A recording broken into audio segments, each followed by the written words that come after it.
नमस्कार सर्वांना. श्री स्वामी समर्थ मित्रांनो. तर आपण तर कोकणी आणि मी तर कोकणीच आहे. त्यामुळे मी खरं सांगू तर माझ्या घराची तर काळजी मीच घेणार. त्यामुळे तुमच्याही घराची तुम्ही काळजी घ्या. आणि खरं सांगू तर जेव्हा आपण घराच्या समोर जातो, घरात आधी तर घरचा परिसर पहिला आधी निसर्ग देतो.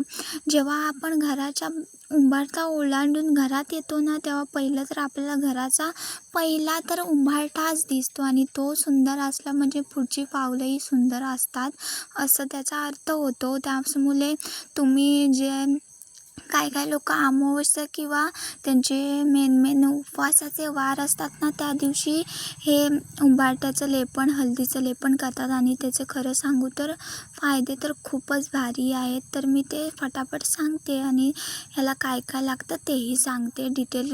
म्हणूनच हा लॉंग व्हिडिओ मी करून ठेवला आहे आणि तो मी छोटा व्हिडिओ पण टाकला आहे, पण त्याच्यात मी सॉन्गवर टाकला आहे. भलेही तुम्हाला समजलं नसेल तर कमेंटमध्ये काही प्रश्न मला विचारूसुद्धा शकता. तर त्यासाठी मी फक्त हळद आणि थोडंसं गोमूत्र घेतलं आहे, तुमच्याकडं असेल तर घालू शकता, किंवा गुलाब पाणी घेतलं आहे आणि थोडीशी हळद घेतली आहे. हळद मी वेगळी घेतली, वेगळी म्हणजे आपण जेवणात वाढतो ती नव्हे, तर आमच्याकडे घरी वेगळी आणलेली ती वापरले आणि त्याचं थोडंसं पाणी घालून थोडंसं पाणी अंदाजे घातलं आहे. पाणी नाही गोमूत्र असल्यामुळे मी जास्त पाणी घातलेलं नाही आहे आणि त्याचं लेपन करून उंबरठ्याला लावून घेतलं आहे. उंबरठ्याला लावून घेताना सरळ लावू शकता, जसं तुम्ही लावाल तसं. आणि खरं सांगू तर हळदीमध्ये अँटीऑक्साईड असते, त्यामुळे येणारे दूर म्हणजे जी चांगल्या गोष्टी म्हणजे वाईट गोष्टींना ते आत ऑब्झर्व करतं आणि ते पुन्हा आपल्या घरामध्ये आणू देत नाही. असं काय तरी मी एका व्हिडिओमध्ये बघितलं आहे, तसंच मला जो की प्रयत्न होतो आहे तुम्हाला सांगायचा, तसंच मी तुम्हाला सांगते. पुरं हळदीचं लेपन करून घेतलं माझ्या उंबरठ्याला आणि त्यानंतर मी म्हणजे पिंजरीच्या ह्याच्यानं स्वस्तिक काढून घेतलं आहे. तुम्ही हे शोकेससाठी काढू पण शकता किंवा नाहीसुद्धा काढू, तसं ज्याच्या त्याच्या मर्जीने आहे ते. आणि मला आवडतं म्हणून ते सुंदर दिसतं, त्यामुळे मी ते स्वस्तिक काढलं आहे. तुम्हाला जर काढायचं असेल तर तुम्ही काढू देखील शकता आणि मला ते डिझाईनसाठी मला खूप आवडले, तेव्हा मी काढलं आहे ते. तुम्हाला जर काढायचं असेल तर तुम्हीसुद्धा काढू शकता, खूप छान दिसतं डिझाईनमध्ये. आणि त्यानंतर मग पुरं खरं सांगून आणि त्यानंतर पूजासुद्धा केली मी, ते झालं सगळं. आणि त्यानंतर मी रांगोळीसुद्धा काढली. खरं तर पूर्वीच्या काली ह्याची तांदळाच्या पिठाची रांगोळी असत, पण आता ह्या शिपण्याची रांगोळी असते, त्यामुळे जास्त तर मुंग्या ह्या खायला येत नाही.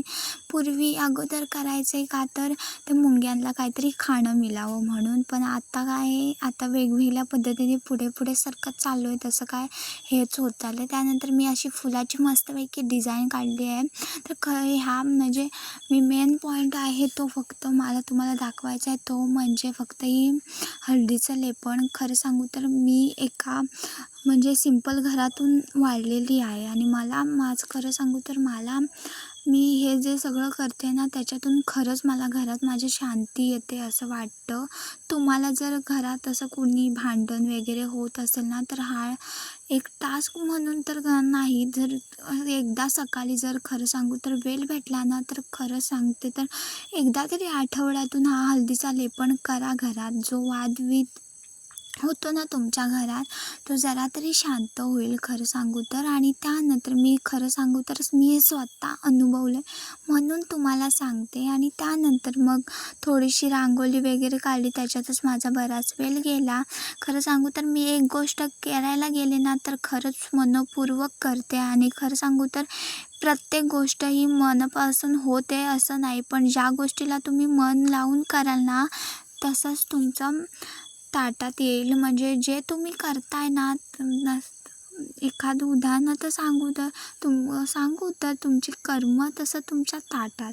म्हणजे तुम्ही जेवढं कर्म चांगलं कराल तसं आयुष्याच्या वाटेला तुमच्या चांगलं येतं.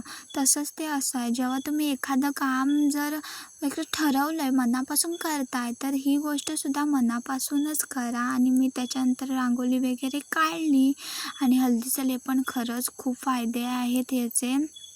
मी तुम्हाला जास्त काही सांगू शकत नाही, तो तुम्ही कमेंटमध्ये सांगणार तुम्ही एवढी ही आहेस, लहान आहेस, पण खरं सांगू तर मी हे स्वतः म्हणजे मी गेली 5 वर्ष मी हे सगळं करते.